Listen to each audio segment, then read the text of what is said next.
Hello students, welcome to দিয়া institute for competitive examination. আমি Sabyasachi sir চলে এসেছি তোমাদের জন্য এসএলএসটির পলিটিক্যাল সায়েন্স সাবজেক্ট নিয়ে। চলো স্টার্ট করি আজকে একটা নতুন টপিক পলিটিক্যাল থিওরি থেকে। যে টপিকগুলোর মধ্যে আমরা ওয়ান বাই ওয়ান যেগুলো দেখে নিই। ফার্স্ট অফ অল আমরা রাজনীতি সম্পর্কে জানবো, রাজনীতির যে বিষয়, সেই সঙ্গে আমরা দেখবো হচ্ছে আমাদের বিভিন্ন যে প্রতিষ্ঠানগুলো রয়েছে রাজনীতির, সেই প্রতিষ্ঠানগুলো সম্পর্কে, এবং তার সঙ্গে সঙ্গে আমরা এখানে ইন্ডিকেট করে দিচ্ছি যে নরম্যাটিভ ভার্সেস এম্পিরিক্যাল, এবং সেখানে আমরা দেখবো যে তাদের প্রকৃতি কি, তাদের বৈশিষ্ট্য কি, তাদের মধ্যে কি ফারাক রয়েছে। সেই সঙ্গে আমরা তার সঙ্গে থিওরি আর থটের কি ফারাক, থিওরি আর অ্যাপ্রোচের মধ্যে কি ফারাক সেটাও দেখে নেব।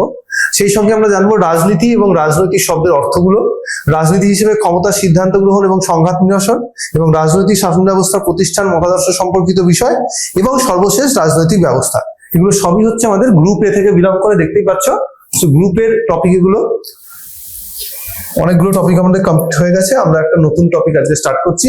প্রথম যেটা, সেটা হচ্ছে রাজনৈতিক রাষ্ট্রবিজ্ঞানের যে প্রকৃতি অনুযায়ী যে দুটো ধরন রয়েছে বা দুটো ধারা রয়েছে, সেই দুটো ধারার উপর ফোকাস করব, নরম্যাটিভ আর এম্পিরিক্যাল। আমরা এটাকে অ্যাপ্রোচও বলতে পারি, নরম্যাটিভ অ্যাপ্রোচ আর এম্পিরিক্যাল অ্যাপ্রোচ। দেখো নরম্যাটিভ অ্যাপ্রোচ কি বলছে, আদর্শবাদী ভাবনা চিন্তার কথা বলছে, অর্থাৎ আমাদের কোনো কিছু অ্যাচিভ করতে হবে এরকম ভাবে আইডিয়ালিটি ইন্ডিকেট করে দেওয়া। অন্যদিকে এম্পিরিক্যাল অ্যাপ্রোচ সমস্তভাবে বা বস্তুগত জিনিসকে ইন্ডিকেট করে, যেটাকে আমরা চাক্ষুষ করতে পারি, যেটাকে আমরা যার সম্পর্কে আমরা ডিরেক্টলি বাস্তবিকভাবে ভাবনা করতে পারি বা যাকে প্রত্যক্ষ করতে পারি, সেই ধরনের বিষয়গুলোকে ইন্ডিকেট করে। তাহলে এটাই এখানে বলা হয়েছে নরম্যাটিভ অ্যাপ্রোচ, এমন একটি বিশ্লেষণ পদ্ধতি যা রাজনীতি কি হওয়া উচিত বা কোনটা ন্যায়সঙ্গত বা কোনটা উচিত কোনটা অনুচিত, এই নৈতিকতা, ন্যায়, স্বাধীনতা, সমতা, এই সংক্রান্ত মূল্যবোধের উপর বেস করে তৈরি হয়। তার মানে normative approach what ought to be and what not ought to be এটা ইন্ডিকেট করে দেয়, অর্থাৎ কি হওয়া উচিত আর কি হওয়া উচিত নয়। তবে এখানে নীতিমানতা এবং মূল্যবোধকে বেশি গুরুত্ব দেওয়া হয়। এবং এই যে কি হওয়া উচিত, এটা বোঝানোর মানে হচ্ছে আমাদের কোনো একটা আইডিয়ালিটি ইন্ডিকেট করে দিয়ে এইটা আমাদের অ্যাচিভ করতে হবে। আমরা এরকম প্রচুর পেয়েছি, প্লেটো, অ্যারিস্টটল বা আরো মেকিয়াভেলির লেখালেখির মধ্যে আমরা পেয়েছি যে একটা নির্দিষ্ট রাষ্ট্রের কি বৈশিষ্ট্য হওয়া উচিত, রাষ্ট্রের সঙ্গে সঙ্গে রাষ্ট্রের রাজার কি বৈশিষ্ট্য হওয়া উচিত, এই যে আইডিয়ালিটি ইন্ডিকেট করে দেওয়া, এটাই হচ্ছে নরম্যাটিভ অ্যাপ্রোচের প্রধান ফোকাস। এর বৈশিষ্ট্য হিসেবে আমরা প্রথমত ভ্যালু বেসড হবে, নীতিমানতাকে ইন্ডিকেট করে, what ought to be and what not ought to be মানে হচ্ছে এই মূল্যবোধকে গুরুত্ব দেয়। তাত্ত্বিক এবং দার্শনিক দৃষ্টিকোণ থেকে সবকিছুকে দেখে, অর্থাৎ তার যে অ্যাপ্রোচ, তার যে দৃষ্টিভঙ্গি, সেই দৃষ্টিভঙ্গিটা দার্শনিক দৃষ্টিভঙ্গি এবং সেই ইনার দৃষ্টি দিয়ে সেটা কিন্তু দেখা হয়। এবং সেই সঙ্গে রাজনৈতিক কিছু আদর্শ, কিছু ন্যায়পরায়ণতা, কিছু নীতিমানতার বিষয় এখানে গুরুত্ব দেওয়া হয়।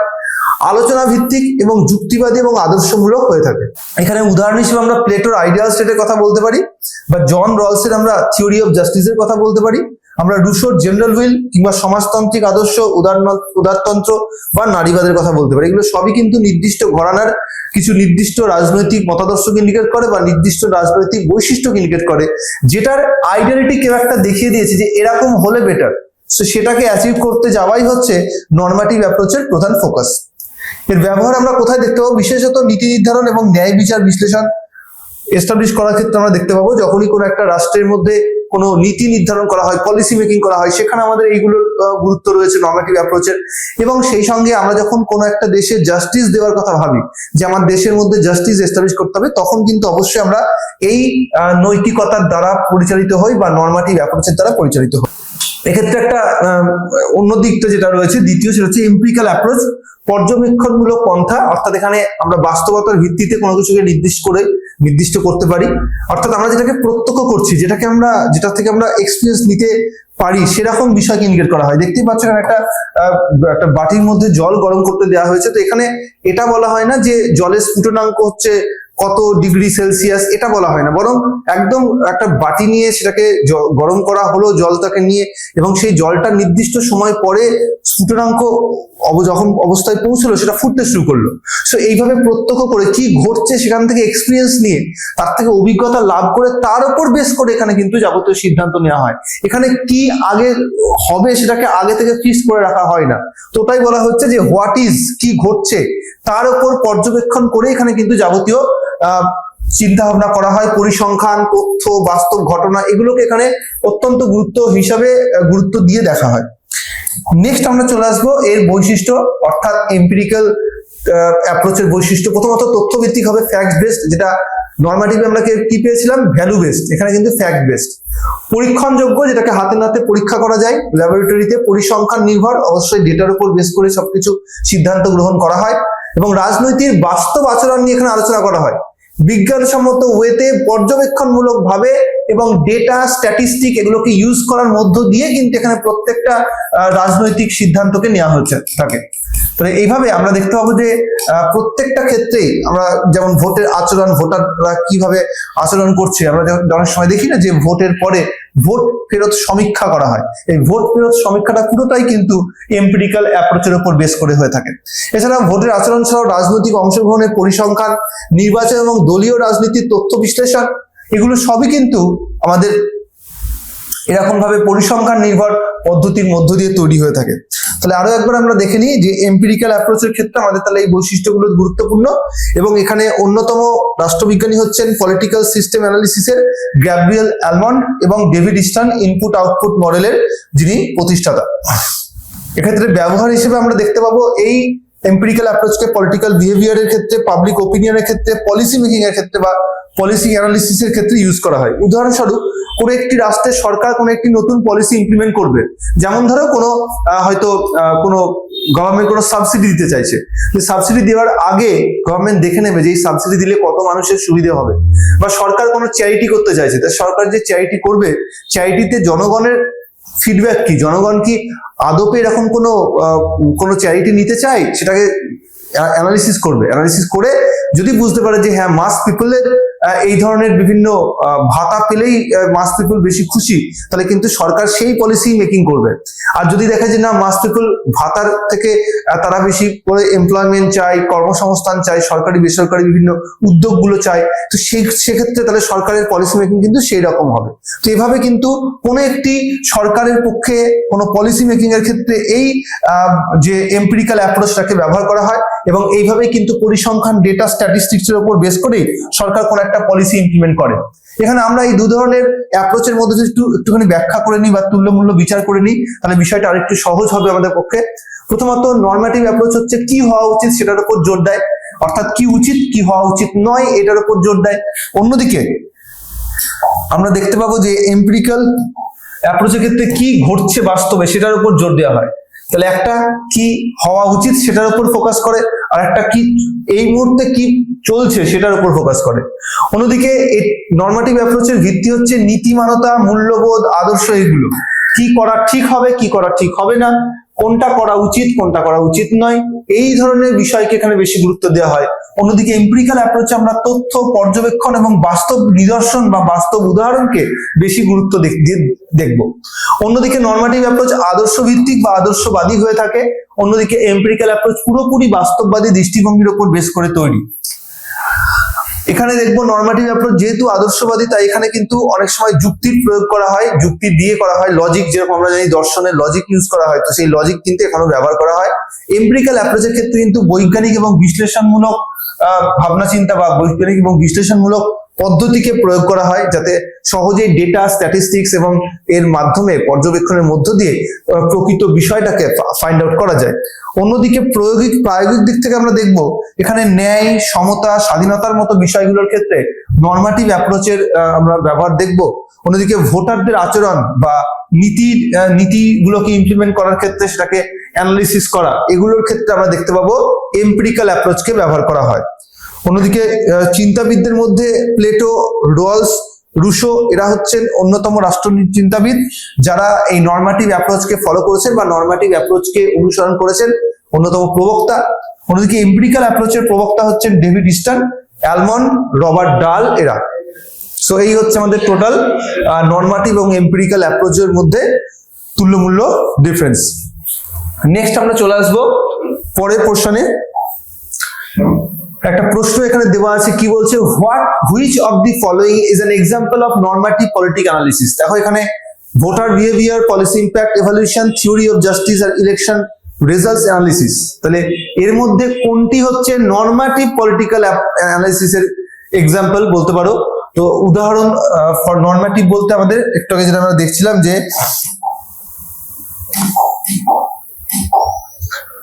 আদর্শবাদী যে ভাবনা চিন্তা, আদর্শবাদী, সেই আদর্শবাদী ভাবনা চিন্তার এক্সাম্পল কোনটা? সো উত্তর তো দেখতে পেয়েছো যে থিওরি অফ জাস্টিস। এই থিওরি অফ জাস্টিস এটা হচ্ছে আদর্শবাদী চিন্তা ভাবনা। এটা জন রলসের ধারণার উপর বেস করে এই থিওরি তৈরি হয়েছে।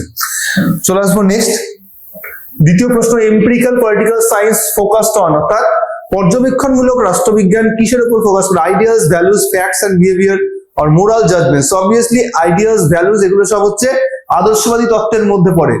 আর যদি আমরা পর্যবেক্ষণমূলক তত্ত্ব দেখি তাহলে সেখানে ফ্যাক্টস এন্ড বিহেভিয়ারের উপর জোর দেওয়া হয়। So right answer should be option C, facts and behaviour. So এই ধরনের প্রশ্ন দিতে পারে, সেভাবে আমরা তৈরি হব। নেক্সট এটার উপর আমরা ফোকাস করবো হচ্ছে রাজনীতি এবং রাজনৈতিক। রাজনীতি এবং রাজনৈতিক দুটোর মধ্যে কি ডিফারেন্স? বলছে রাজনীতি মানে হচ্ছে, প্রথমত শব্দটাকে ইন্ডিকেট করা হচ্ছে যে পলিটিক্স শব্দটা এসেছে পলিটিকা থেকে। পলিটিকা যার অর্থ হচ্ছে শহরের বা রাষ্ট্রের ব্যাপার। কারণ আমরা গ্রিসে কিন্তু ছোট ছোট নগর রাষ্ট্র দেখতে পেতাম, এবং নগর রাষ্ট্র হিসেবে সেখানে নগর বলতে রাষ্ট্রকে ইন্ডিকেট করা হতো। তো সেই নগর রাষ্ট্রের বিষয়পত্রকে এখানে পলিটিকা বলে ইন্ডিকেট করা হতো। আমরা জানি পুলিশ থেকে পলিটিক্স শব্দটা যেমন এসেছে, তেমন পলিটিক্যাল শব্দটাও এখান থেকে এসেছে। তাহলে পলিটিক্সের শব্দটার উৎপত্তি হচ্ছে গ্রিক শব্দ পলিটিকা থেকে, যার অর্থ হচ্ছে নগর রাষ্ট্র। তাহলে আমাদের এখানে বুঝতে হবে যে পলিটিক্স শব্দটা আমরা এসেছে রাষ্ট্রের বিভিন্ন অ্যাক্টিভিটির মধ্য দিয়ে। রাজনীতি হলো ক্ষমতা অর্জন এবং প্রয়োগের প্রক্রিয়া বলে ইন্ডিকেট করা হয়, এবং একটি সিদ্ধান্ত গ্রহণ, মতবিরোধের সমাধান করা, বিভিন্ন রকম ক্ষমতার সঠিকভাবে বন্টন করা, এগুলোই হচ্ছে সব পলিটিক্সের অন্তর্গত বিষয়। উদাহরণ হিসেবে আমরা নির্বাচন, রাজনৈতিক আলোচনা, আইন প্রণয়ন পদ্ধতি, বিচার ব্যবস্থা এগুলোকে ইন্ডিকেট করতে পারি। এগুলো সবই কিন্তু এসেছে রাজনীতির মধ্য দিয়ে। তাহলে রাজনীতি বলতে আমরা বুঝতে পারলাম, প্রথমত এটা হচ্ছে একটি ক্ষমতা অর্জন এবং প্রয়োগের প্রক্রিয়া, দ্বিতীয়ত এটা হচ্ছে সিদ্ধান্ত গ্রহণ এবং সেই সঙ্গে বিভিন্ন মতবিরোধের একটা সামঞ্জস্যপূর্ণ সমাধান, এবং বিভিন্ন ক্ষমতাগুলোর মধ্যে বন্টন ব্যবস্থা, সেগুলোকে ইন্ডিকেট করে। অন্যদিকে আমরা দেখতে পাবো রাজনৈতিক শব্দটা, যেখানে পলিটিক্যাল শব্দটা সেখানে এসেছে, এটি অ্যাডজেক্টিভ হিসেবে রয়েছে। এটিকে বোঝায় যে সরকার, রাষ্ট্রের প্রতিষ্ঠান, রাষ্ট্রনৈতিক মতবাদ বা আদর্শ, নীতি নির্ধারণের সাথে সম্পর্কিত বিষয়পত্র সব এই পলিটিক্যালের মধ্যে ইনক্লুডেড। পলিটিক্যাল শব্দটা শব্দের বিশেষণ হিসেবে ইন্ডিকেটেড হয়, অ্যাডজেক্টিভ হিসেবে ইউজ হয়, এবং সেটা হচ্ছে রাজনীতি সংক্রান্ত যা কিছু তাই হচ্ছে পলিটিক্যাল। তাহলে এখানে কি কি পড়বে? এর মধ্যে পড়বে আমরা দেখবো সরকারি ব্যবস্থাপনা, রাষ্ট্র নামক প্রতিষ্ঠান এবং বিভিন্ন মতাদর্শ, এগুলো সবই কিন্তু এই পলিটিক্যাল হিসেবে ইন্ডিকেটেড হয়। রাজনৈতিক শব্দটি ব্যবহার হয় রাজনৈতিক দল, প্রশাসনিক সিদ্ধান্ত, প্রশাসনিক নীতি নির্ধারণ এইগুলোর ক্ষেত্রে। তাহলে দুটোই কিন্তু আলাদা কনসেপ্ট, এটা রাজনীতি আর হচ্ছে রাজনৈতিক, একটা পলিটিক্স আর হচ্ছে পলিটিক্যাল। পলিটিক্স এর সঙ্গে কানেক্টেড হলেও পলিটিক্যাল কনসেপ্টে একটু ফারাক আছে। আমরা দুটোর মধ্যে একটুখানি যদি তুলনামূলক বিচার করে নিই তাহলে আর একটু সহজে ব্যাপারটা বুঝতে পারবো। এখানে পলিটিক্যাল থিওরি আর পলিটিক্যাল থট দুটোর মধ্যে ডিফারেন্স করা আছে। প্রথমত রাষ্ট্র, সরকার স্বাধীনতা, ন্যায়, সমতা ইত্যাদি বিষয়ে যুক্তি এবং ব্যাখ্যার মাধ্যমে গঠিত হয়। পলিটিক্যাল থিওরি এখানে সেই বিষয়ের কথা বলে, এখানে ব্যক্তি বিশেষের মতামতকে ইন্ডিকেট করছে। তাহলে আমরা ঠিক যেমন পলিটিক্স আর পলিটিক্যালের মধ্যে ফারাকগুলোকে আইডেন্টিফাই করলাম, ঠিক তেমনই আমরা এবার পলিটিক্যাল থিওরি আর পলিটিক্যাল থট, বা আরো সহজে থিওরি আর থটের মধ্যে তুল্যমূল্য বিচার করব। তো থিওরি বলতে তাহলে কি বোঝাচ্ছে? থিওরি বলতে অনেক বেশি ইউনিভার্সাল বিষয়কে ইন্ডিকেট করে, একটা ওভারঅল রাষ্ট্র, সরকার, স্বাধীনতা সংক্রান্ত ওভারঅল যে একটা স্ট্রাকচার তৈরি হয়েছে ভাবনা চিন্তা, সেটাকে আমরা থিওরি বলি। ওদিকে থট বলতে বোঝায় ব্যক্তি বিশেষের ব্যক্তিগত মতামত, ব্যক্তিগত চিন্তা ভাবনা সেখানে জায়গা পায়। গঠন পদ্ধতির দিক থেকে থিওরি অনেক বেশি যুক্তি নির্ভর, প্রাতিষ্ঠানিক এবং তুলনামূলক পদ্ধতির এখানে ব্যবহার করা হয়। পলিটিক্যাল থটের ক্ষেত্রে যদি একজন ব্যক্তি বিশেষের বক্তব্য, তাই এটা অনেক বেশি ঐতিহাসিক, বর্ণনামূলক এবং দার্শনিক ভিত্তিতে গড়ে ওঠে। এক্ষেত্রে উদাহরণ হিসেবে রলসের থিওরি অফ জাস্টিসের কথা বলতে পারি, বা কার্ল মার্কসের শ্রেণী সংঘর্ষের তত্ত্বের কথা বলতে পারি, বা হবসের আমরা সামাজিক চুক্তি তত্ত্বের কথা বলতে পারি। অন্যদিকে প্লেটোর চিন্তাধারা, ভারতীয় প্রাচীন রাজনৈতিক চিন্তাধারা লাইক অর্থশাস্ত্রে বা মনুস্মৃতি, বা মুসলিমদের চিন্তাধারা, এই ধরনের বিষয়গুলোকে এখানে জায়গা দেওয়া হয়। থটের কনসেপ্টটা হচ্ছে পুরোপুরি থিওরি থেকে অনেক বেশি মানে তার যে স্কোপ সেটা অনেক বেশি কম। অন্যদিকে পদ্ধতিগত দৃষ্টিভঙ্গি যদি আমরা দেখি তাহলে দেখবো বিশ্লেষণমূলক এটা অনেক বেশি, এবং এটা অনেক বেশি সেই সঙ্গে এম্পিরিক্যাল এবং নর্মাটিভ দুটোকেই ব্যবহার করে। তাহলে এখানে নর্মাটিভ অ্যাপ্রোচকে যেমন ব্যবহার করা হয় সেরকম এম্পিরিক্যাল অ্যাপ্রোচকে ব্যবহার করা হয়। কিন্তু পলিটিক্যাল থটের ক্ষেত্রে আমরা দেখতে পাবো সেখানে ঐতিহাসিক এবং প্রেক্ষাপট ভিত্তিক ব্যবস্থাকে গুরুত্ব দেওয়া হয়। পলিটিক্যাল থিওরি যেহেতু একটা দীর্ঘ সময়কালের বিষয়, তাই এটাকে অনেক বেশি সার্বজনীন বলে আমরা প্রয়োগ করতে পারি, এবং এটা দেশকাল ভেদে প্রয়োগ করা যায়। অর্থাৎ আমরা যদি বলি থিওরি অফ জাস্টিসের কনসেপ্টটা আজ থেকে 200 বছর আগেও করা যেত, আজ থেকে 200 বছর পরেও থিওরি অফ জাস্টিসকে অ্যাপ্লাই করা যাবে। বা সামাজিক চুক্তি মতবাদের যে গুরুত্ব, সেই গুরুত্ব কিন্তু আজকে দেশকাল ভেদে সবসময় রয়েছে। কিন্তু আমরা যদি দেখি প্লেটোর চিন্তাধারা, সেই প্লেটোর চিন্তাধারা আজকের দিনে আমরা ইউজ করতে পারবো কি? রাজতান্ত্রিক ব্যবস্থা হলেও আজকের দিনে প্লেটোর সেই অতীতের চিন্তাধারাকে প্রয়োগ করা সম্ভব নয়। আবার হতে পারে যে কোনো একজন পার্টিকুলার চিন্তাবিদের যে কনসেপ্ট সেটাকে ইউজ করা গেল, কিন্তু সবসময় করা যাবে তার কোনো গ্যারান্টি নেই। থিওরির ক্ষেত্রে কিন্তু সেটা গ্যারান্টি রয়েছে, সেটা কোনো রকম সময়কাল বাধা নয়, এটা সার্বজনীন ভাবে সর্বকালে প্রয়োগযোগ্য। এখানে থিওরিস্ট যেমন রলস, নজিক, মার্কস, হবস এদেরকে আমরা ইন্ডিকেট করতে পারি। চিন্তাবিদ বলতে থিঙ্কার্সদের বলা হয়, like Plato, Aristotle, Kautilya, Rousseau এনারা। অন্যদিকে ব্যবহারিকতার দিক থেকে দেখবো নীতি নির্ধারণ করা, আইনের ভিত্তি নির্দিষ্ট করা, রাজনৈতিক মডেল তৈরি করা, যেটা আমরা এই রাজনৈতিক থিওরির মধ্যে দিয়ে বা তত্ত্বের মধ্যে দিয়ে পাবো। অন্যদিকে দার্শনিক এবং ঐতিহাসিক চেতনার অনুপ্রেরণা তৈরি করা হচ্ছে, এটাই হচ্ছে পলিটিক্যাল থটের প্রধান গুরুত্ব। তো এই হচ্ছে আমরা পলিটিক্যাল থিওরি আর পলিটিক্যাল থটের মধ্যে দুটোর মধ্যে ডিভিশন। আশা করছি বুঝতে পারলে যে পলিটিক্যাল থিওরি বা শুধু থিওরি আর থটের মধ্যে কি ফারাক। এবার আমরা থিওরির সঙ্গে অ্যাপ্রোচের ফারাক দেখবো। অ্যাপ্রোচ আর থিওরি, অ্যাপ্রোচ মানে কি? কোনো একটা কিছু দেখার দৃষ্টিভঙ্গি। এই অ্যাপ্রোচ সম্পর্কে অলরেডি আমাদের প্রিভিয়াস ক্লাসে করানো আছে, দেখবে।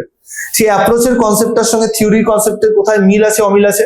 প্রথমত যদি আমরা বলি অ্যাপ্রোচ কি বলবো, একটি সামগ্রিক দৃষ্টিভঙ্গি বা রূপরেখা যার মাধ্যমে আমরা কোনো কিছুকে বিশ্লেষণ করি। তাহলে আমরা কোনো একটা কিছুকে দেখছি, দেখার মধ্য দিয়ে আমাদের মস্তিষ্কের মধ্যে সেই বিষয় সম্পর্কে একটা ছবি তৈরি হচ্ছে, এবং যদি আমাদের মানে আগে থেকে সেই জিনিসটা চেনা থাকে তাহলে তার সম্পর্কে আমাদের সঠিক সম্পূর্ণ ধারণা তৈরি হচ্ছে। কিন্তু যদি আমাদের সেই জিনিসটা না চেনা থাকে, জানা থাকে সে সম্পর্কে, তাহলে আমাদের মধ্যে কিন্তু সেই সম্পর্কে সঠিক চেতনা তৈরি হবে না। তো এখানেও তাই অ্যাপ্রোচ হচ্ছে পুরোটাই হচ্ছে তোমার ব্যক্তিগত দৃষ্টিভঙ্গির বিষয়কে ইন্ডিকেট করা হয়, এখানে কিন্তু কোনো সামগ্রিক বিষয় ইন্ডিকেটেড নয়। থিওরি কনসেপ্টটা তা নয়, এখানে সুনির্দিষ্ট যুক্তি নির্ভর ব্যাখ্যা রয়েছে যা কোনো রাজনৈতিক ঘটনাকে ব্যাখ্যা বা ভবিষ্যৎবাণী করতে সাহায্য করে। তাহলে আমরা থিওরিকে ব্যবহার করে কি করতে পারি? ভবিষ্যৎবাণীও করতে পারি। আমরা কার্ল মার্কসের তত্ত্বে পেয়েছি। কার্ল মার্কস কি করেছে? তিনি সমাজতান্ত্রিক তত্ত্বকে দেখিয়েছেন। মার্কসিস্ট তত্ত্ব কি করেছে?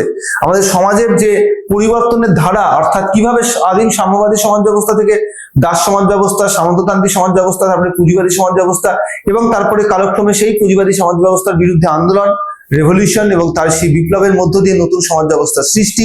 এই নতুন সমাজ ব্যবস্থায় আমরা দেখতে পাবো যে মালিক এবং শ্রমিকের সম্পর্কে পরিবর্তন ঘটবে, সেখানে সমাজতান্ত্রিক ব্যবস্থা এস্টাবলিশ করা হবে, যাতে সমাজতান্ত্রিক ব্যবস্থার মধ্য দিয়ে মানুষ শিক্ষিত হয়ে ওঠে, সে অভ্যস্ত হয়ে ওঠে কি করে রাষ্ট্রহীন ভাবে বাঁচতে হয়, এবং তারপরে আবার সেই সাম্যবাদী সমাজ ব্যবস্থা ফিরে আসবে। এভাবে ভবিষ্যৎবাণী করে দেওয়া যায় থিওরিতে। থিওরি হচ্ছে একটা কমপ্লিট রূপ কোন একটি নির্দিষ্ট বিষয় সম্পর্কে বা কোন একটি নির্দিষ্ট রাজনৈতিক ভাবনা সম্পর্কে। অন্যদিকে অ্যাপ্রোচ কিন্তু তা নয়, অ্যাপ্রোচ হচ্ছে জাস্ট দেখার দৃষ্টিভঙ্গিটাকে ইন্ডিকেট করছে, অর্থাৎ কোন চোখে তুমি কোনো কিছুকে আইডেন্টিফাই করছো বা কিভাবে তুমি কোনো কিছুকে বুঝতে পারছো। তাহলে এটা কোনো কিছুকে বোঝার জন্য যে দৃষ্টির প্রয়োজন, সেই দৃষ্টিটাকে এখানে কিন্তু অ্যাপ্রোচ বলে ইন্ডিকেট করছে। উদ্দেশ্যগতভাবে দেখবো কিভাবে অধ্যয়ন করা হবে তা নির্দেশ করে, অর্থাৎ কিভাবে তুমি এটাকে দেখবে বা কিভাবে তুমি বিষয়টাকে বুঝবে। অন্যদিকে থিওরি কেন একটি ঘটনা ঘটেছে তা ব্যাখ্যা করে।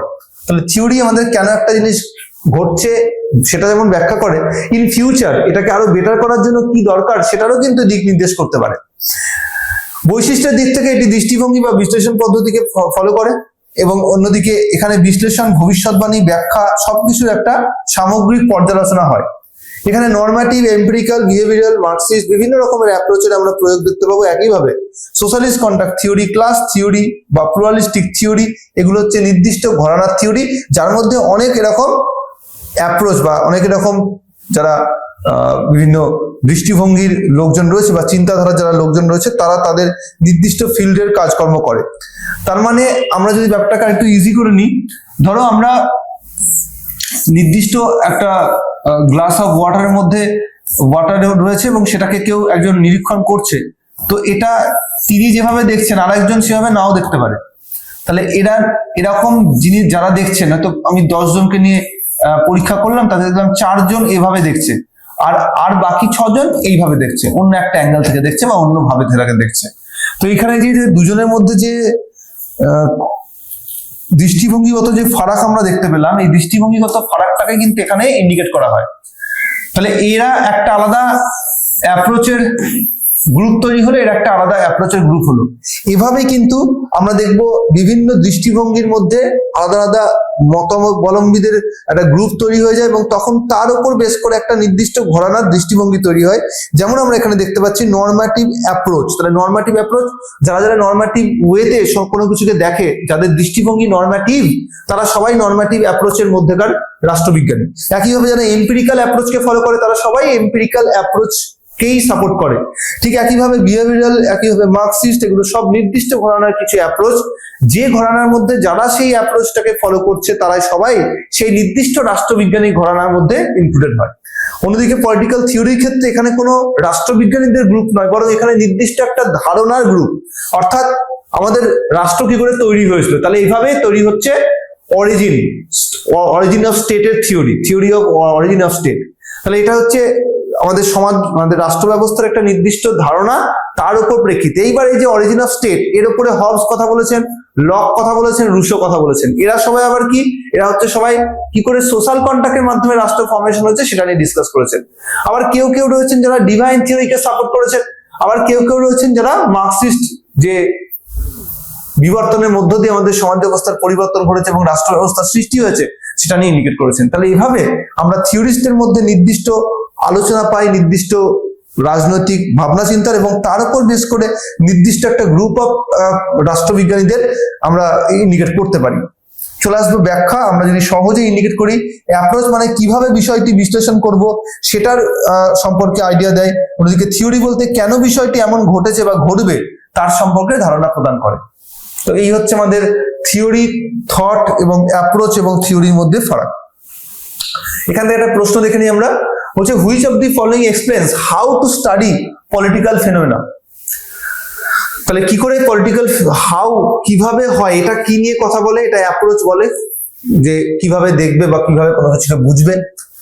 আর যদি আমরা বলি the social contract is an example of, তাহলে কি বলবো, এটা পলিটিক্যাল থিওরি না অ্যাপ্রোচ?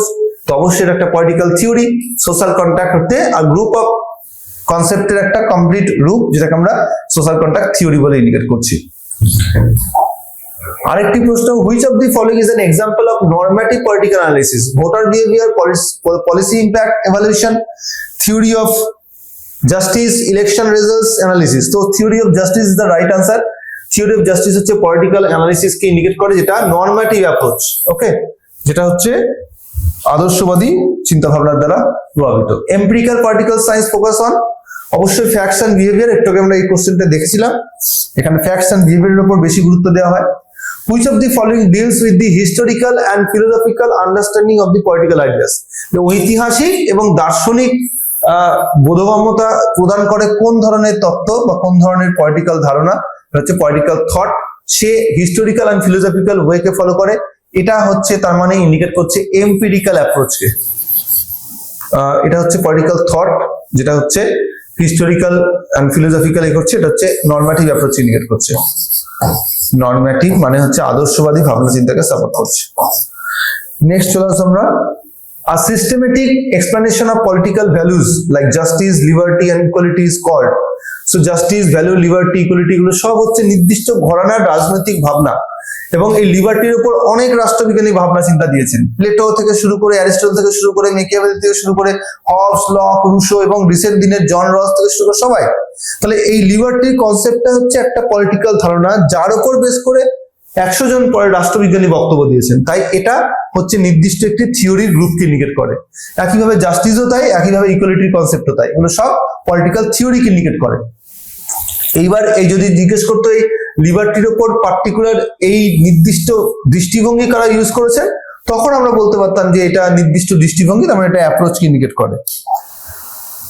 তো এই হচ্ছে আমাদের টোটাল এর আগের বিষয়গুলো। এবার আমরা ফোকাস করবো রাজনৈতিক ব্যবস্থা সম্পর্কে। পলিটিক্যাল সিস্টেম বেসিক্যালি এমন একটা সংগঠিত কাঠামোকে ইন্ডিকেট করে যেটার মাধ্যমে সমাজে বিভিন্ন কর্তৃত্ব তারা কিভাবে তাদের প্রতিষ্ঠানকে চালাবে, কিভাবে সিদ্ধান্ত গ্রহণ হবে, কিভাবে কোনো একটা নীতিকে নির্দিষ্ট করা হবে বা নীতি প্রণয়ন করা হবে এবং কি করে সেটাকে ইমপ্লিমেন্ট করা হবে। এর জন্য সরকার, আইন, সেই সঙ্গে বিচার ব্যবস্থা, প্রশাসন ইত্যাদি কাজ করে। এই পুরো স্ট্রাকচারটা কিভাবে একটা কাঠামো চলবে, কিভাবে সেই কাঠামোটাকে প্রতিষ্ঠা করা হবে, সিদ্ধান্ত গ্রহণ বা ডিসিশন মেকিং প্রসেস কিভাবে তৈরি হবে, নীতি প্রণয়ন কিভাবে হবে এবং কোনো যদি ঝামেলা বাঁধে সেটাকে সলিউশন কিভাবে করা হবে, এই সমস্ত কিছুই পলিটিক্যাল সিস্টেমের মধ্যে ইনক্লুডেড। তাহলে এক্সাম্পল হিসেবে আমরা কি বলবো, একটি সামাজিক ব্যবস্থার একটি উপব্যবস্থা হলো সেই ব্যবস্থা যার মূল কাজ হলো সংঘাত নিরসন করা এবং সিদ্ধান্ত গ্রহণ এবং ক্ষমতার ব্যবহার। তিনটে জিনিস আমরা আইডেন্টিফাই করতে পারলাম। নাম্বার ওয়ান, কোন একটি বিষয়কে সংঘাত নিরসনে সাহায্য করা, অর্থাৎ কোন একটা ঝামেলা বেঁধেছে সেই ঝামেলাটাকে মেটানো। দ্বিতীয়ত সিদ্ধান্ত গ্রহণ, অর্থাৎ ডিসিশন মেকিং প্রসেস এখানে কার্যকরী হবে, সিদ্ধান্ত গ্রহণ পদ্ধতি এখানে ফলো করা হবে। এবং ক্ষমতার সঠিক ব্যবহার, কিভাবে ক্ষমতাটাকে ইউজ করা হবে সেটা নিয়েও এখানে ইন্ডিকেট করা হবে। তাহলে তিনটের উপর ফোকাস করে রাজনৈতিক ব্যবস্থা তার আলোচনা করে। এখানে বেশ কিছু রাষ্ট্রবিজ্ঞানীর সম্পর্কে আমরা বলবো যারা এই পলিটিক্যাল সিস্টেম নিয়ে আলোচনা করেছেন, যার মধ্যে অন্যতম হচ্ছে ডেভিড ইস্টার্ন। ডেভিড ইস্টার্ন হচ্ছেন যিনি ফ্রেমওয়ার্ক ফর পলিটিক্যাল অ্যানালিসিস বই লেখেন 1965-এ, তার এই বই পাবলিশড হয়। তিনি বলেন যে political system is the system of interaction in any society through which authoritative allocations of values are made. তাহলে তিনি বেসিক্যালি পলিটিক্যাল সিস্টেমের ইনপুট আউটপুট মডেলের প্রতিষ্ঠাতা, যিনি বলেন যে জনগণের চাহিদা আসে সরকারের মাধ্যমে, সরকার নীতি তৈরি করে। প্রথমে জনগণ চাহিদা যেগুলো রয়েছে, ধরো ডিমান্ড করছে যে আমাদের একটা স্কুল লাগবে, কি একটা কলেজ লাগবে, কি একটা রাস্তাঘাট তৈরি করতে হবে, তাহলে এই যে ডিমান্ড তারা করছে এটা হচ্ছে ইনপুট। এই ইনপুটের উপর বেস করে সরকারের কাছে সেই ডিমান্ডটা গিয়ে পৌঁছয়। সরকার এখানে ডিসিশন মেকিং করে যে আদৌ সেখানে এরকম কোনো তাদের যে ডিমান্ড সেটাকে মান্যতা দেওয়া হবে কিনা। সো কনভার্সন প্রসেস হচ্ছে সরকারের নীতি তৈরি করাটা। নীতি তৈরি হয়ে গেলে সেটা তো কার্যকরী হবে না, এর জন্য কি করতে হবে, এটাকে বাস্তবায়িত করতে হবে। আমলা রয়েছে, বিভিন্ন অফিসার্স রয়েছে, এইসব আমলাদের দিয়ে ওটাকে কার্যকরী করা হবে বা বাস্তবায়িত করা হবে। এটা হচ্ছে আউটপুট। তাহলে একদম পুরো প্রসেসটা হচ্ছে ইনপুট টু আউটপুট, অর্থাৎ কোনো কিছু ডিমান্ড করবে সোসাইটি থেকে, সেই ডিমান্ডের উপর বেস করে সিদ্ধান্ত গ্রহণ হবে, সেই সিদ্ধান্ত গ্রহণকে বাস্তবায়িত করা হবে। এই হচ্ছে ইনপুট আউটপুট মেথড। তাহলে এখানে একটা উদাহরণ দেওয়া হয়েছে, শিক্ষার দাবি উঠলো, শিক্ষার দাবির উপর বেস করে সরকারের শিক্ষা নীতি তৈরি হলো, সরকার শিক্ষা নীতিটাকে এবার বাস্তবায়ন করলো। এভাবেই কিন্তু সরকারি যাবতীয় কাজকর্ম পরিচালিত হয়। তো ডেভিড ইস্টার্ন এই পুরো প্রসেসটার কিন্তু আলোচনা করেছেন, এর জন্য ইনি অন্যতম একজন রাষ্ট্রবিজ্ঞানী হিসেবে ইন্ডিকেটেড হন পলিটিক্যাল সিস্টেমের। এখানে আমি বিষয়টাকে আরেকটু ইজি করে দেখিয়ে দিয়েছি। পাবলিকের ডিমান্ড, পাবলিক যে ডিমান্ড করবে তার বেসিসে আমরা দেখবো ডিসিশন মেকিং হওয়ার পরে সেই ডিসিশনটাকে এবার কার্যকরী করা। ইনপুটটা হচ্ছে কি ডিমান্ড করাটা, আর আউটপুটটা হচ্ছে ডিসিশনটাকে ইমপ্লিমেন্ট করাটা। সো এই হচ্ছে টোটাল আমাদের পলিটিক্যাল সিস্টেমের স্ট্রাকচার। তাহলে এই পলিটিক্যাল সিস্টেমের যে স্ট্রাকচারটা দেখতে পাচ্ছ ছবির মধ্য দিয়ে, এটাকে আমরা বলছি ইনপুট আউটপুট মডেল। এই ইনপুট আউটপুট মডেলের প্রতিষ্ঠাতা হচ্ছেন ডেভিড ইস্টার্ন।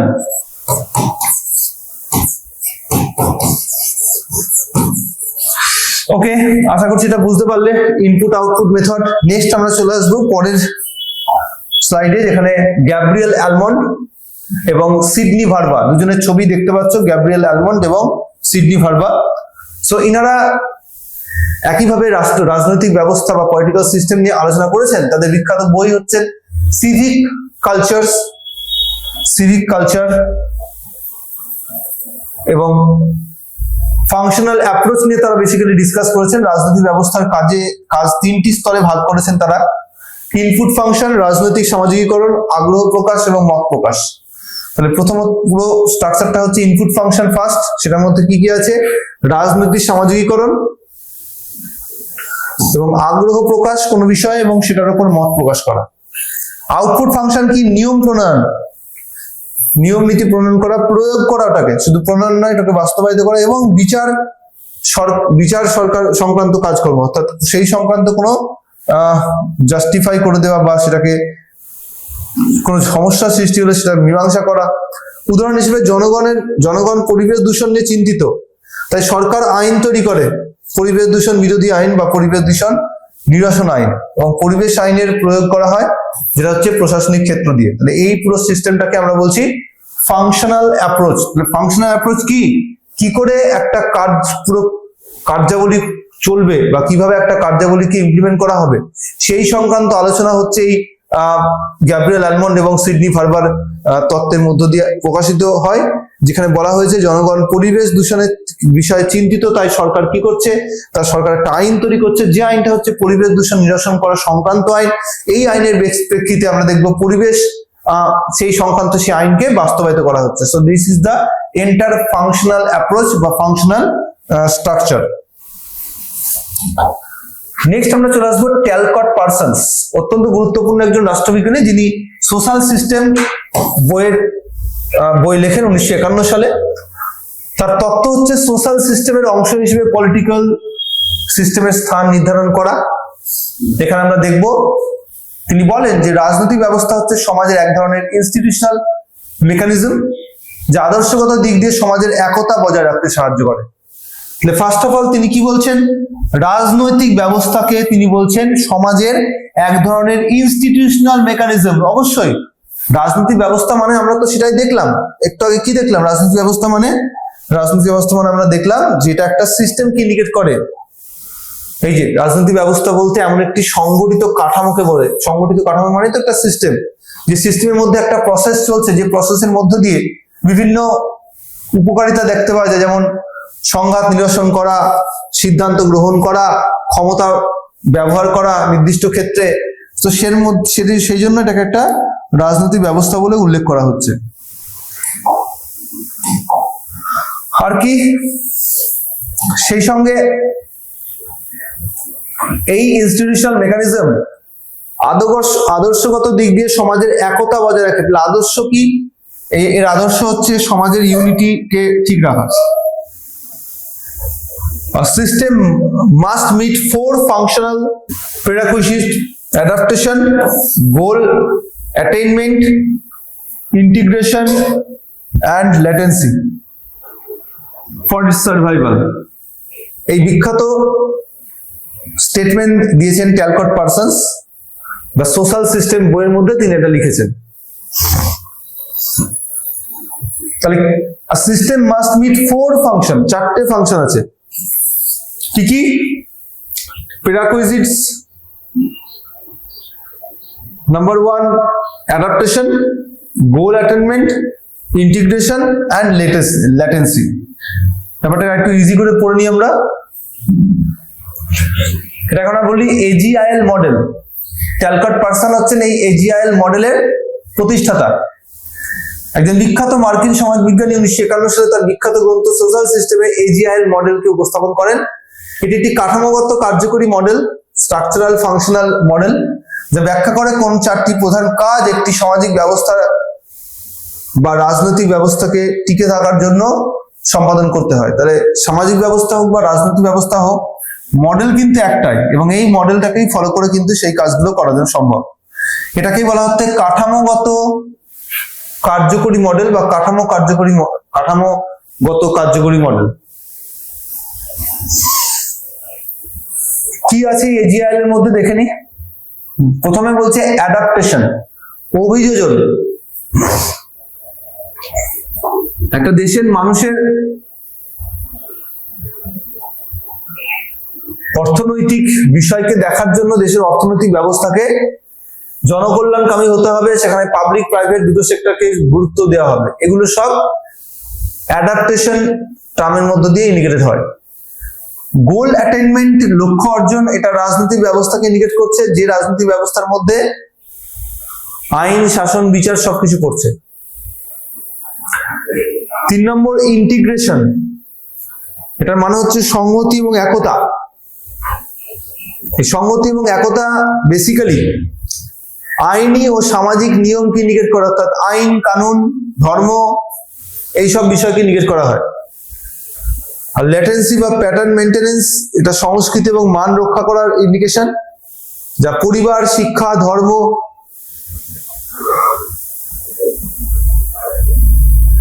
এগুলোর ক্ষেত্রে অ্যাপ্লিকেবল। তো এই হচ্ছে আমাদের AGIL model. The entire AGIL model is based on people's behavior as well as the governmental system of the country, the structural system of the country. এই যে অ্যাডাপ্টেশন, সেখান থেকে গোল অ্যাটেনমেন্ট, তার উপর বেস করে লেটেন্ট প্যাটার্ন মেনটেনেন্স, এবং তার উপর বেস করে আলটিমেটলি ইন্টিগ্রেশন। এইভাবেই কিন্তু কাঠামো কার্যগত তত্ত্বের মধ্য দিয়ে কোন একটি সিদ্ধান্তকে বাস্তবায়িত করা সম্ভব হয়।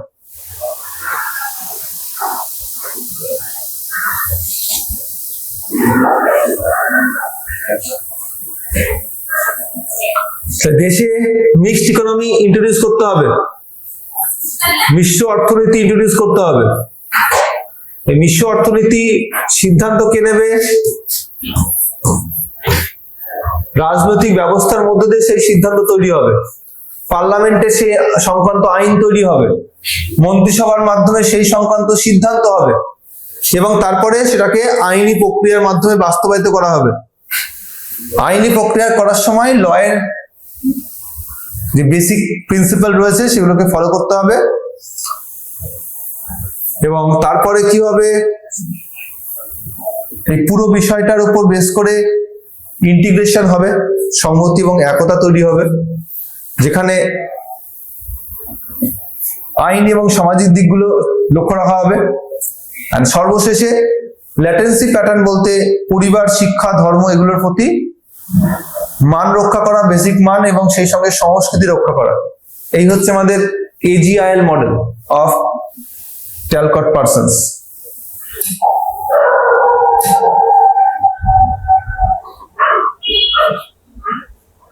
রাজনৈতিক ব্যবস্থার প্রধান প্রধান কম্পোনেন্ট গুলো কি কি আছে আমরা দেখে নেব।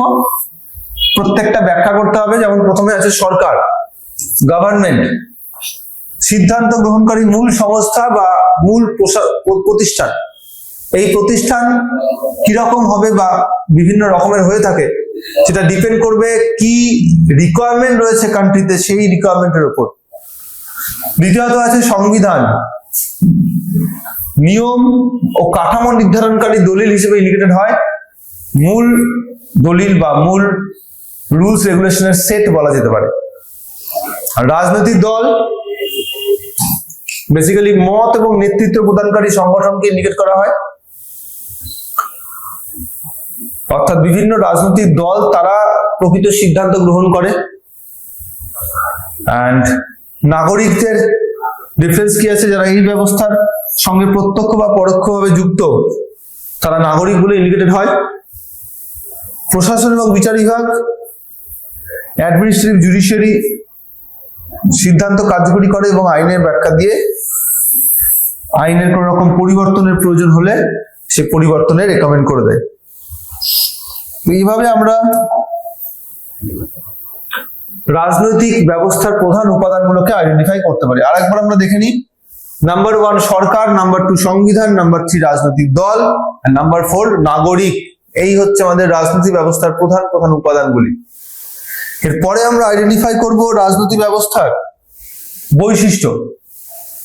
প্রথমত কর্তৃত্বের উপর ভিত্তি করে চলে, অর্থাৎ কেউ একটা ক্ষমতার শীর্ষে থাকবে যে বাকিদের উপর নেতৃত্ব দিচ্ছে বা বাকিদেরকে কর্তৃত্ব করছে। জনগণের চাহিদা এবং সমস্যার সমাধান করে বিভিন্নভাবে। এখানে যেহেতু গ্রুপ অফ পিপল ইউনাইটেড হয়ে থাকছে, ফলে এখানে বিভিন্ন রকম সমস্যা মেটানোর জন্য নাম্বার অফ পিপল রয়েছে যারা কিনা এই সমস্যাগুলোকে নিরসন করতে পারে। সমাজের শৃঙ্খলা বজায় রাখা আরেকটি গুরুত্বপূর্ণ দায়িত্ব রাজনৈতিক ব্যবস্থার।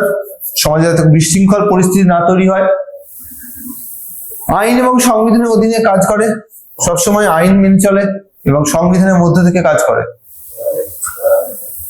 এন্ড মতাদর্শ, সংস্কৃতি এবং সমাজের কাঠামোর উপর নির্ভর করে কিন্তু পুরো রাজনৈতিক ব্যবস্থা চলে। মতাদর্শের উপর ভিত্তি করে তৈরি হয় রাজনৈতিক ব্যবস্থা, এবং রাজনৈতিক ব্যবস্থা সেই সংস্কৃতির উপর বেস করে কিন্তু তৈরি হয়। নেক্সট আমরা চলে আসবো রাজনৈতিক ব্যবস্থার বেসিক বিষয়গুলো, অর্থাৎ এটা কি সেটা ইন্ডিকেট করা হয়েছে যে রাজনীতি ব্যবস্থা হচ্ছে একটি সমাজের নিয়ন্ত্রণ কেন্দ্র, তার মানে এটা একটা ভর কেন্দ্র আমরা বলতে পারি, যে ভর কেন্দ্রের উপর আবর্তিত হচ্ছে বিভিন্ন বিষয়। তাহলে এটা যদি রাজনৈতিক ব্যবস্থা যদি ভর কেন্দ্র হয়, তাহলে সরকার, রাজনৈতিক দল, বিভিন্ন প্রশাসনিক সংস্থা যেমন আইন বিভাগ, বিচার বিভাগ, এই প্রত্যেকে কিন্তু একে আবর্তিত করেই ঘুরছে, সেটাই ইন্ডিকেট করা হয়েছে। আর কি এখানে সিদ্ধান্ত গ্রহণ প্রসেস কার্যকরী হয়, ক্ষমতার যে ডিফারেন্স, অর্থাৎ কারোর একটা ক্ষমতা রয়েছে, অন্যের প্রতি সেই ক্ষমতা সে অ্যাপ্লাই করছে। এখানে আমরা দেখতে পাবো নিয়ম কানুনের বক্তব্য থাকে, নিয়ম কানুনের বিষয় থাকে। এই সব কিছু নিয়ে একটি সামাজিক ভারসাম্য রক্ষা করা হচ্ছে এর প্রধান উদ্দেশ্য। এটি বিভিন্ন উপাদান ও সংস্থার সমন্বয়ে গঠিত হয়। স্বাভাবিকভাবে এই এত কিছু এর সঙ্গে কানেক্টেড, এরা সবাই এর সঙ্গে কানেক্টেড, এবং একটি জটিল কাঠামো যার প্রধান লক্ষ্য হলো জনস্বার্থে কার্যকর শাসন ব্যবস্থা নিশ্চিত করা। তাহলে এমন একটা শাসন ব্যবস্থাকে এস্টাবলিশ করা বা রাজনৈতিক ব্যবস্থাকে এস্টাবলিশ করা যেখানে কার্যকরী পদ্ধতিতে শাসন পরিচালিত হবে। কার্যকরী শাসন প্রক্রিয়া এস্টাবলিশ করার জন্য এই ব্যবস্থা নিই। আর কার্যকরী শাসন ব্যবস্থা এস্টাবলিশ করার জন্য এই প্রধান প্রধান বৈশিষ্ট্যগুলোকে রাখতে হবে। কর্তৃত্বের উপর ভিত্তি করে গড়ে ওঠার যে প্রসেস, সেটাকে জনগণের চাহিদা এবং সমস্যার সমাধানের যে ইনপুট আউটপুট মেথড দেখলাম, সেটাকে সমাজে শৃঙ্খলা বজায় রাখার জন্য যে স্ট্রাকচার, সেটাকে ফলো করা, সেটাকে ঠিক রাখা, এবং আইন এবং সংবিধানের অধীনে কাজ করা। নেক্সট আমরা এই রাজনীতি ব্যবস্থার শ্রেণীবিভাগ করতে পারি। বিভিন্ন রকমের রাজনীতি ব্যবস্থা হয়ে থাকে। প্রথম, সরকার পদ্ধতি অনুযায়ী সরকারের কিরকম সিস্টেম সেটার উপর বেস করে, অর্থাৎ সরকার একজন রুলার রয়েছে, নাকি অনেকজন গ্রুপ অফ পিপল রয়েছে, নাকি গ্রুপ অফ মিনিস্টার্স রয়েছে, এর উপর নির্ভর করে যে সেটা কিরকম রাজনীতি ব্যবস্থাকে ইন্ডিকেট করছে। গণতন্ত্র, স্বৈরাচার, সাম্যবাদ, এগুলো হচ্ছে বিভিন্ন রকমের রাজনৈতিক ব্যবস্থা। অন্যদিকে উদাহরণ হিসেবে আমরা ভারত গণতান্ত্রিক ব্যবস্থার উদাহরণ, উত্তর কোরিয়া স্বৈরাচারী ব্যবস্থার উদাহরণ, এবং সাম্যবাদ চীনের ব্যবস্থার উদাহরণ। যদি এটাকে সাম্যবাদ না বলে সমাজতন্ত্র বলাটাই বেটার।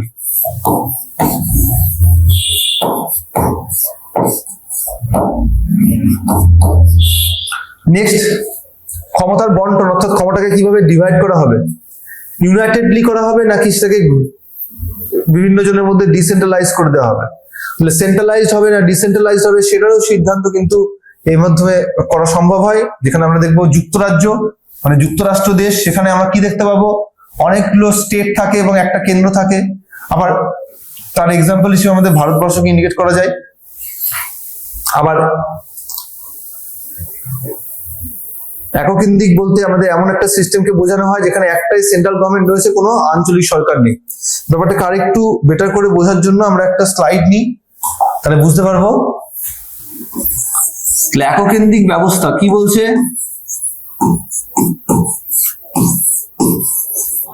একটা এমন রাষ্ট্র ব্যবস্থা যেখানে একটি কেন্দ্র সরকার রয়েছে আর তার সঙ্গে সঙ্গে অনেকগুলো আঞ্চলিক সরকার বা রাজ্য সরকার রয়েছে, এগুলো সব রাজ্য সরকার।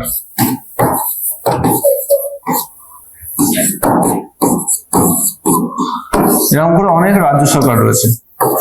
এইভাবে দু রকমের সরকার কোএক্সিস্ট করছে, এটাকে আমরা বলছি এককেন্দ্রিক ব্যবস্থা। এখানে দু রকম ব্যবস্থা ইন্ডিকেট করছে, এটাকে আমরা বলছি এমন একটা ব্যবস্থা যেখানে যুক্তরাষ্ট্রের মতো স্ট্রাকচার রয়েছে। এটা আমাদের ভারতবর্ষে এরকম রয়েছে, কিন্তু যদি এইটাই আবার এরকম মেকানিজম ফলো করে, যে মেকানিজমে আমরা দেখতে পাবো যে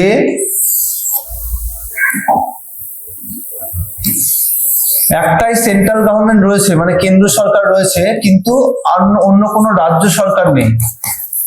একটি কেন্দ্র সরকার রয়েছে কিন্তু কোনো রাজ্য সরকার নেই, যেটা হচ্ছে পুরো স্ট্রাকচারটা, পুরো দেশের যে ব্যবস্থা, রাজনৈতিক ব্যবস্থা পুরোটাই নিয়ন্ত্রণ করছে কে, এই কেন্দ্র সরকার। তাহলে এখানে আমরা দেখতে পাচ্ছি যুক্তরাষ্ট্র ব্যবস্থায় একই সঙ্গে একটা কেন্দ্র সরকার সে নিয়ন্ত্রণ করছে, গোটা দেশকে নিয়ন্ত্রণ করছে সে। আর রাজ্যগুলোকে আলাদা আলাদা করে আলাদা আলাদা রাজ্য সরকার রয়েছে, সেই রাজ্য সরকাররা তাকে নিয়ন্ত্রণ করছে।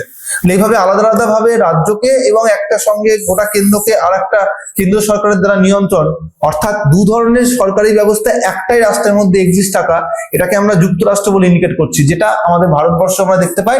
আইডিয়াল বললে ভারতবর্ষ বলা উচিত নয়, বাট যুক্তরাষ্ট্র ভারতবর্ষকে ক্যাজুয়ালি আমরা বলতেই পারি। অন্যদিকে মানে বেস্ট এক্সাম্পল বলবো ইউএসএ, আমেরিকা হচ্ছে সঠিক এক্সাম্পল যুক্তরাষ্ট্র ব্যবস্থার। এককেন্দ্রিকের ক্ষেত্রে আমরা দেখবো ওইখানে যুক্তরাজ্য বলা হয়েছে, যুক্তরাজ্য মানে হচ্ছে অ্যাকচুয়ালি ইউকে, ব্রিটেনকে বলা হচ্ছে ইউনাইটেড কিংডম। তাহলে ইউকে, চায়নাকেও বলা যায় পিপল রিপাবলিক অফ চায়না বা গণপ্রজাতন্ত্রী চীন, সেটা হচ্ছে এককেন্দ্রিক ব্যবস্থার আর একটি ভালো এক্সাম্পল। তাহলে এই পুরোটাই হচ্ছে দেশের সরকারের স্ট্রাকচার, রাজনৈতিক ব্যবস্থার এই ডিভিশনটা কার উপর বেশ করে হচ্ছে দেশের সরকারের কাঠামো। সরকারের কাঠামোটা কেমন, একটাই সরকারি কাঠামো নাকি দু ধরনের সরকারি কাঠামোর কোএক্সিস্টেন্স রয়েছে? যদি একটাই সরকারি কাঠামো থাকে যেটা গোটাই কেন্দ্র সরকারের দ্বারা নিয়ন্ত্রিত, তাকে আমরা এককেন্দ্রিক বলবো। আর যদি সেখানে দু রকমের সরকার কোএক্সিস্ট করছে কোন একটি কান্ট্রিতে, সেই কাঠামোর কান্ট্রিকে আমরা বলবো এককেন্দ্রিক। তাহলে এই একীকৃত বলা হচ্ছে এককেন্দ্রিক, আর সঙ্ঘীয় মানে হচ্ছে যুক্তরাষ্ট্রকে ইন্ডিকেট করছে। এই এককেন্দ্রিকের এক্সাম্পল হচ্ছে যুক্তরাজ্য, আর এই সঙ্ঘীয় মানে যুক্তরাষ্ট্রের এক্সাম্পল হচ্ছে ভারত। বেটার এক্সাম্পল ইউএসএ কেও দেওয়া যায়, সো ভারতের সঙ্গে আমরা ইউএসএ কেও ইন্ডিকেট করতে পারি। তার আগে আমরা কি পেয়েছিলাম, সরকারের পদ্ধতি অনুযায়ী সরকার কিভাবে দেশ চালায়, সরকার কি জনগণকে বেশি বেশি অধিকার দেয় নাকি কম অধিকার দেয়, সরকার কি মানুষজনকে নিয়ন্ত্রণ বেশি করে নাকি নিয়ন্ত্রণ ছেড়ে দিয়েছে, খুব বেশি নিয়ন্ত্রণ করে না, সরকার কি দেশে কোনো প্রাইভেট সেক্টরকে রাখতে দিয়েছে নাকি পুরোটাই পাবলিক সেক্টর, এই সব হচ্ছে এই গণতন্ত্র, স্বৈরাচার এবং সাম্যবাদ এই সবকে ইন্ডিকেট করে। যদি অনেক অনেক অধিকার দেয় দেশের মানুষকে, তাহলে তাকে আমরা বলবো গণতন্ত্র। যদি সেখানে অনেক অনেক এরকম হয় যে দেশের সরকার কাউকে কোনো ব্যক্তিকে বেশি অধিকার দিচ্ছে না, স্বৈরাচারী ব্যবস্থা রয়েছে, সবারই বাক স্বাধীনতা, মিডিয়ার অধিকার এগুলোকে নিয়ন্ত্রণ করা হচ্ছে, তাহলে সেটা স্বৈরাচারী ব্যবস্থা। আর যদি সাম্যবাদী ব্যবস্থা দেখি, তাহলে সেখানে কি হবে, সেখানে পাবলিক সেক্টর, প্রাইভেট সেক্টর এরকম দুটো আলাদা সেক্টর থাকবে না, সেখানে পুরোটাই পাবলিক সেক্টর হবে, প্রাইভেটকে সেখানে গুরুত্ব দেওয়া হবে না। তো এইভাবে কিন্তু আমরা সরকারের পদ্ধতিটা কিরকম, কি কি বৈশিষ্ট্য দিচ্ছে তার বেসিসে বিভাজন করতে পারছি। তারই উদাহরণ এখানে দেওয়া হয়েছে, যে গণতন্ত্রের উদাহরণ হচ্ছে ইন্ডিয়া, স্বৈরাচারী রাষ্ট্রের উদাহরণ হচ্ছে উত্তর কোরিয়া, আর সাম্যবাদী রাষ্ট্রের উদাহরণ হচ্ছে চীন। আর কি আছে, তাহলে ক্ষমতা বন্টন পেলাম। ক্ষমতা বন্টনে আমরা কি পেলাম, যে কেন্দ্র সরকার একা একাই ক্ষমতা ভোগ করছে, তাহলে এককেন্দ্রিক। কেন্দ্র সরকার এবং রাজ্য সরকার দুজনের মধ্যে ক্ষমতা বন্টন করা হয়েছে, তাহলে সেটা হচ্ছে যুক্তরাষ্ট্র। শাসকদের উৎস অনুযায়ী, শাসকদের উৎস কিরকম, শাসকটা কি নির্বাচিত হয় নাকি বংশ পরম্পরায় তিনি চলছেন? যদি নির্বাচিত শাসক হয় তাহলে আমরা কাকে কি বলবো, আমরা বলবো প্রজাতন্ত্র বা সাধারণতন্ত্র।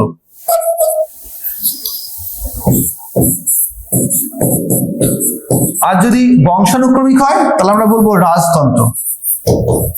তাহলে এভাবে আমরা রাজতান্ত্রিক ব্যবস্থা বা প্রজাতান্ত্রিক ব্যবস্থাকে আইডেন্টিফাই করতে পারি কিসের বেসিসে, শাসকটা কিভাবে চুজ হচ্ছে, শাসকটা কি নির্বাচিত হচ্ছে, যদি নির্বাচিত হয় তাহলে প্রজাতন্ত্র বা সাধারণতন্ত্র বলবো, যদি নির্বাচিত না হয় বংশানুক্রমিক হয়, যেমন ব্রিটেনে কিং বা কুইন তার ছেলে মেয়ে ফিউচার জেনারেশন তারা আবার পরবর্তী রাজা বা রানী হচ্ছে, তো এটাকে আমরা বলবো রাজতান্ত্রিক ব্যবস্থা। আর ভারতবর্ষের মতো দেশে কি হয়, ভারতবর্ষের রাষ্ট্রপতি জনগণের দ্বারা পরোক্ষভাবে নির্বাচিত হয়, তাই ভারতবর্ষের মতো রাষ্ট্রকে আমরা প্রজাতান্ত্রিক দেশ বলছি। তাহলে কিভাবে নির্বাচিত হচ্ছে নাকি বংশানুক্রমিক পোস্ট, তার উপর নির্ভর করে এটা ইন্ডিকেটেড হয়।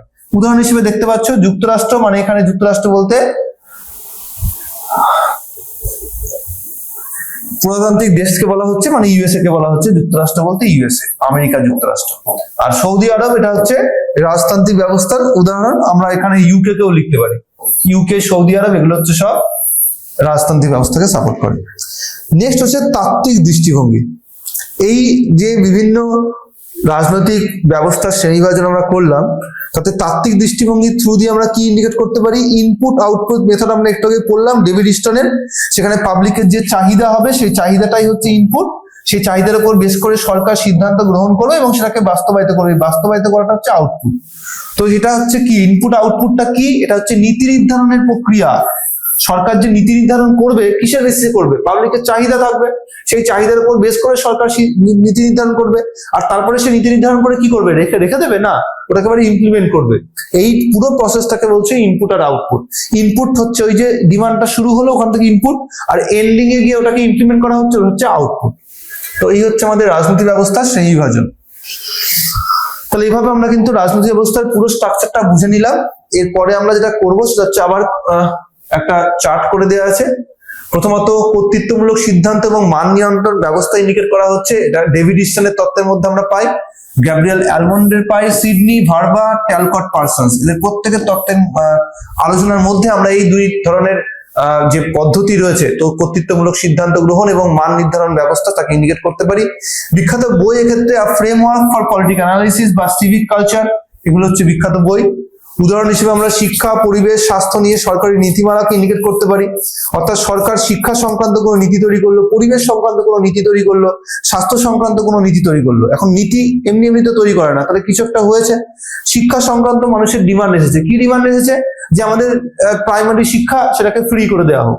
তাহলে প্রাইমারি শিক্ষা ফ্রি করে দেওয়া হোক, তার বেসিসে 2002 সালে সেন্ট্রাল গভর্নমেন্ট কি করলো, 86 অ্যামেন্ডমেন্ট অ্যাক্ট করে সিদ্ধান্ত নিল যে আমাদের 6 থেকে 14 বছরের প্রাথমিক শিক্ষাটাকে পুরোপুরি ফ্রি করে দেওয়া হবে। স্বাস্থ্য নিয়ে, পরিবেশ নিয়ে, এখানেও তাই। পরিবেশ নিয়ে দেখা গেলো যে প্রচুর গাছ কাটা হচ্ছে, তাহলে গাছ কাটা নিষেধ করতে হবে, গাছ কাটা সংক্রান্ত, গাছ কাটলে তার বিরুদ্ধে শাস্তিমূলক ব্যবস্থার জন্য আইন তৈরি করতে হবে, সরকার আইন তৈরি করলো। নেক্সট হচ্ছে স্বাস্থ্য সংক্রান্ত বিষয়, বিভিন্ন স্বাস্থ্য সংক্রান্ত পরিষেবা সংক্রান্ত সমস্যা আছে, তাহলে কোনো একটা নির্দিষ্ট হসপিটালে হয়তো সঠিক পরিষেবা নেই, ডাক্তার নেই, সেখানে হয়তো ঠিকভাবে কোনো ইকুইপমেন্ট নেই, মেডিকেল ইকুইপমেন্ট নেই, সরকার কি করলো, সেখানে 1 কোটি টাকা ইনভেস্ট করলো, 1 কোটি টাকা সেখানে দিয়ে দেওয়া হলো সেই হসপিটালের উন্নয়নের জন্য। তাহলে এই যে সিদ্ধান্ত নিল যে সেখানে হয়তো 4টে আরো বেড নতুন তৈরি হবে, 2জন ডাক্তারকে সেখানে পোস্টিং দেওয়া হবে, এই পুরো সিদ্ধান্ত গ্রহণের প্রক্রিয়াটাই হচ্ছে এই যে ইনপুট মেথড তার বাস্তবিক প্রয়োগ, দ্যাট ইজ কল আউটপুট। তাহলে যাবতীয় সিদ্ধান্তকে বাস্তবায়িত করাই আউটপুট বলে ইন্ডিকেট করছেন। উপাদান হিসেবে আমরা এখানে সরকার, সংবিধান, এগুলোকে ব্যবহার করার বিষয় দেখব, যে নাগরিক, রাজনৈতিক দল, প্রশাসন, এরা সবাই হচ্ছে সেই সব অ্যাক্টর যারা এই ধরনের সিদ্ধান্ত গ্রহণ প্রক্রিয়াটাকে কার্যকরী করে। আর যদি আমরা দেখি আমাদের ভারতবর্ষের কেন্দ্র সরকারের সঙ্গে রাজ্য সরকারের কোন একটি সিদ্ধান্ত গ্রহণে মতবিরোধ দেখা দিয়েছে, তাহলে সেই মতবিরোধের নিষ্পত্তি ঘটাবে কে? Supreme court. তাহলে সুপ্রিম কোর্ট একটি সরকারি প্রতিষ্ঠান, যে সরকারি প্রতিষ্ঠানের কাজ কেন্দ্র সরকার এবং রাজ্য সরকারের মধ্যে সমস্যার সমাধান বা ঝামেলার মীমাংসা করে দেওয়া। সো এক্স্যাক্টলি সেই প্রক্রিয়ার মধ্য দিয়ে কিন্তু এই পুরো প্রসেসটা চলে। তো এই হচ্ছে আমাদের টোটাল পলিটিক্যাল সিস্টেমের বিষয়টা। নেক্সট আমরা এখানে ট্যালকট পার্সন্স এর একটুখানি সম্পর্কে জেনে নেব, যেটা হচ্ছে দ্য সোশ্যাল সিস্টেম, বইটা 1951 সালে তিনি লিখেছেন। এর মধ্যে বেসিক্যালি পলিটিক্যাল সিস্টেমের সম্পর্কে আলোচনা করেছেন তিনি, এবং তিনি বলেন যে রাজনৈতিক ব্যবস্থা হচ্ছে সমাজের এক ধরনের ইনস্টিটিউশনাল মেকানিজম, যে ইনস্টিটিউশনাল মেকানিজমকে আমরা কি জন্য ইউজ করব? আদর্শগত দিক দিয়ে সমাজের কোন একটা বিষয় সংক্রান্ত পুরো পরিকাঠামোকে একটা unity Dev.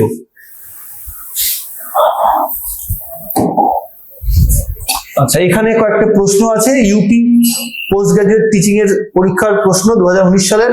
The social system গ্রন্থটি রচনা কে করেছেন? একটু আগে আমরা সোশ্যাল সিস্টেম গ্রন্থের সম্পর্কে পেলাম। সো এটা হচ্ছে ট্যালকট পার্সনের লেখা, 1951 সালে এই বইটি তিনি পাবলিশ করেন। যে বইয়ের মধ্যে তিনি এটা বলেছেন যে রাজনৈতিক ব্যবস্থা হচ্ছে এমন একটা ইনস্টিটিউশনাল মেকানিজম, একটা এমন কাঠামো যে মেকানিজমের মধ্য দিয়ে আদর্শগত দিক দিয়ে, অর্থাৎ নর্মাটিভ ওয়ে দিয়ে আমরা সমাজের ইউনিটি নিয়ে আসতে পারি। দ্বিতীয় আরেকটি প্রশ্ন, এটা ডেভিড ইস্টনকে নিয়ে। ডেভিড ইস্টনের ইনপুট আউটপুট মডেলে আউটপুট বলতে কাকে বোঝায়? সো আমরা দেখব সিদ্ধান্ত এবং নীতি, সিদ্ধান্ত গ্রহণ এবং নীতি প্রণয়ন, এগুলোকে আমরা ইন্ডিকেট করতে পারি ইনপুট আউটপুট মেথড। কারণ আমরা জানি যে যখন পাবলিকের কোনো ডিমান্ড তৈরি হয়, সেই ডিমান্ডটাকে আমরা এখানে ইনপুট বলে ইন্ডিকেট করছি। যখন সেই ডিমান্ডের উপর বেস করে কোনো সিদ্ধান্ত গ্রহণ হচ্ছে এবং সেই সিদ্ধান্তকে বাস্তবায়িত করা হচ্ছে, এটাকে আমরা পুরোটাকে কি বলছি? Policy and decision making process. Policy and decision making প্রসেসে এই ইনপুট আউটপুট মডেলকে ইউজ করা হয়।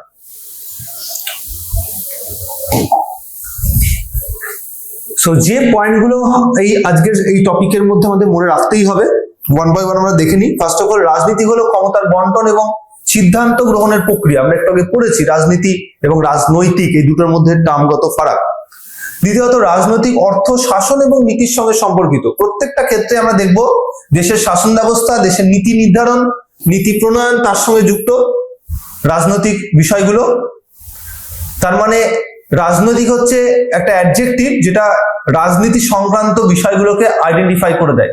অর্থাৎ সরকার, রাজনৈতিক দল, এগুলো সব হচ্ছে রাজনৈতিক বিষয়, বা মতাদর্শকেও আমরা রাজনৈতিক বিষয় বলবো। রাজনীতি হলো ক্ষমতা প্রয়োগ, সিদ্ধান্ত গ্রহণ এবং সংঘাতের শান্তিপূর্ণ সমাধান। অবশ্যই রাজনীতি হচ্ছে সেই প্রক্রিয়া যা রাষ্ট্রবিজ্ঞানের ব্যবহারিক দিক। রাষ্ট্রবিজ্ঞান যদি থিওরি হয় তাহলে তার প্র্যাকটিক্যাল রূপ হচ্ছে রাজনীতি। আর রাজনীতি কি করে, ক্ষমতা কিভাবে অ্যাপ্লাই করা হবে এবং সেই ক্ষমতার মাধ্যমে কি করে কোনো সিদ্ধান্ত গ্রহণ করা হবে, সেই সিদ্ধান্তকে প্রয়োগ করা হবে এবং আলটিমেটলি বিভিন্ন রকম সংঘাতের সমাধান করা হবে। এই পুরোটাই হচ্ছে রাজনীতির বিষয়। নেক্সট হচ্ছে রাজনীতি বলতে শাসন ব্যবস্থা, সরকারি প্রতিষ্ঠান এবং মতাদর্শ সম্পর্কিত বিষয়কে বোঝায়। অবশ্যই রাজনৈতিক ব্যবস্থা বলতে বা রাজনৈতিক বলতে পুরো শাসন ব্যবস্থার স্ট্রাকচারটাকে ইন্ডিকেট করা যায়, বা সরকারি প্রতিষ্ঠান যেটা চলে অর্থাৎ সেখানে সরকারের বিভিন্ন উইংস গুলো নিয়ে, আইন বিভাগ, শাসন বিভাগ, বিচার বিভাগ নিয়ে পুরো সরকারি প্রতিষ্ঠানকে ইন্ডিকেট করা হয়, এবং মতাদর্শগত সম্পর্কিত যাবতীয় যা আছে সবকে এর মধ্যে অন্তর্ভুক্ত করা হয়। আর কি, রাজনৈতিক ব্যবস্থা হলো সেই কাঠামো যার মাধ্যমে সমাজে নীতি নির্ধারণ এবং ক্ষমতা প্রয়োগ ঘটে। অবশ্যই রাজনৈতিক ব্যবস্থা হচ্ছে সেই কাঠামো, যে একটা কাঠামো তৈরি করে রেখেছে, যে কাঠামোর মধ্য দিয়ে নীতি নির্ধারণ হয়, ডিসিশন মেকিং প্রসেস চলে, এবং ডিসিশন মেকিং করে কি সেটাকে ইমপ্লিমেন্ট করা হয়। এবার কোন একটা ডিসিশন মেকিং করে ইমপ্লিমেন্ট করতে গেলে ক্ষমতার তো প্রয়োগ দরকার। যদি সার্বভৌম ক্ষমতার অতিক্রম না করে যায়, যদি সার্বভৌম ক্ষমতাকে কেউ না মানে, তাহলে তো সেই সিদ্ধান্ত গ্রহণটাকে বাস্তবায়িত করাই মুশকিলের।